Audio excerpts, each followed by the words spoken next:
Hello YouTube, it is your boy B3, back with another kicking graphic novel review. Today we're doing trades, or we're going to start a series of trades that I used to read the single issues of, but I don't really do single issues much anymore because, honestly, I just...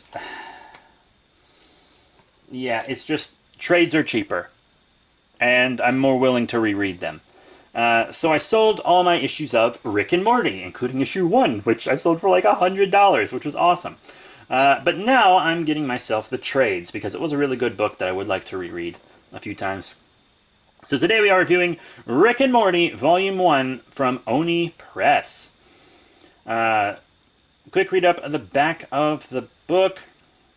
The hit comic book series based on Dan Harmon and Justin Roiland's hilarious animated show Rick and Morty is now available in its first collection.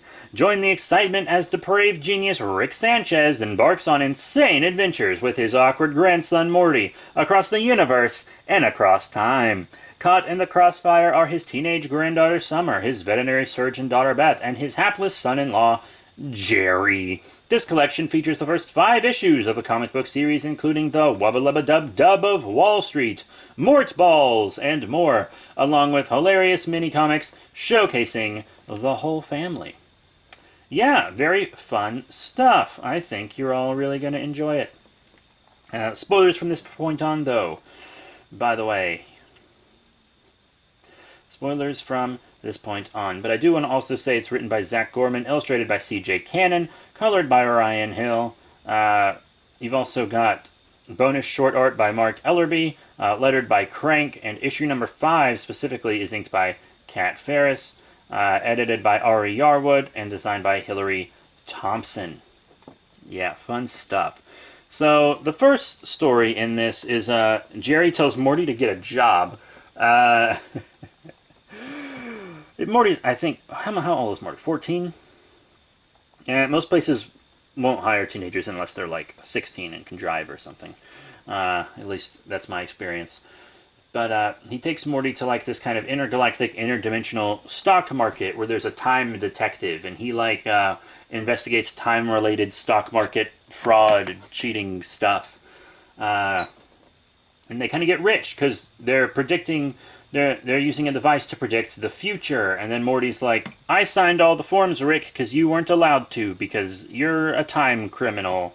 And Rick was like, oh yeah, Morty? Well, the device I used to predict the future doesn't predict the future, because time travel is stupid and impossible. It is. Read Schrodinger's Rabbits. That book, it's a physics book. It actually outlines why time travel is impossible. Good book. But...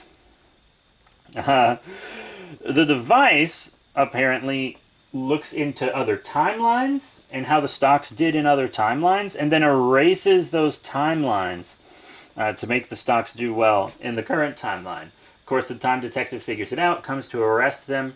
They both get arrested and sent to this labyrinth. It's like a super deadly labyrinth that they throw criminals in to die, pretty much. Like a super prison. And turns out Rick designed it. They were dumb enough to throw him in a prison he designed. So he's got like a bunch of weapons and supplies and stuff hidden in it. And there is a portal in it, but it only has enough juice for one person. So, you know, he sends Morty through, because deep down Rick's care about Morty's, or at least C-137 does. Assuming C-137 is his original timeline. I actually have a lot of Rick and Morty fan theories. But...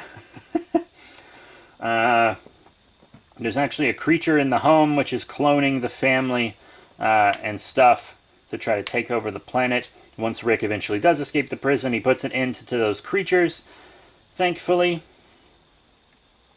And then there's a little story where Morty's kind of on a slave plantation and they're going to revolt against Rick. And Rick is like, hey, I need you to go undercover and stop this revolt. But Morty kind of empathizes with them. And then it turns out it's not Rick, it's actually one of those alien clones of Rick. And it's like, oh, it was an alien clone, but then you find out Rick kind of started a war in that dimension and isn't welcome anyway. So it wasn't the clone that started the war, it was the regular Rick. And then we get Mort Balls, which I guess is a parody of Meatballs, which is like an 80s movie about camp that I hadn't seen. And Morty's at a summer camp, and he's oddly popular with all of the teenage girl's there for some reason. And then Scary Terry shows up and he's like, "This is a dream, bitch. This is the Dreamerverse, Morty. You have to take my Freddy Krueger powers and kill everyone in this dream because they're actually not dream people. They're real people who are undercover and the sucking energy out of the dreams. Dreams are a natural resource and they can be depleted." So Morty gets Scary Terry's powers, kills all these people, but he misses one, and the Dreamverse is destroyed. It was a very good issue. I remember the first time I read that single issues forever ago, I was like, that was really good. You also get a kind of a story about future Summer, how she got a scar, and it's like a fun little twist. A story about Summer fighting wars with sentient food and using that as experience to apply for a fast food job. We get to see a dimension where Rick is dumb and Morty is the genius, and how that turned out. We get to see the average day for a Season 1 Jerry, because it's Jerry with a job, which means it's Season 1 Jerry. We get to see what Beth does with Rick's portal gun in secret.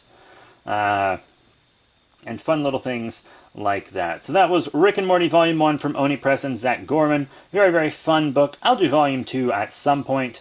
I'm really enjoying getting these trades so that I can reread all these super fun Rick and Morty comics that I really, really loved back when they were single issues. So that's it. Thank you all very much for your support. Remember to rate, comment, subscribe. Check out all the cool links in the description below, Facebook, Twitter, etc. I got some more stuff coming. Justice League Volume 6, Vengeance is Thine from the Scott Snyder run. Batman and Robin Volume 2, Batman vs. Robin from the Grant Morrison run. And Power Rangers Drakon New Dawn, which was a mini-series about the coinless universe. So that's it. Thank you all once again for your support. Remember to rate, comment, subscribe. Check out all the cool links in the description below, and I'll see you all next time.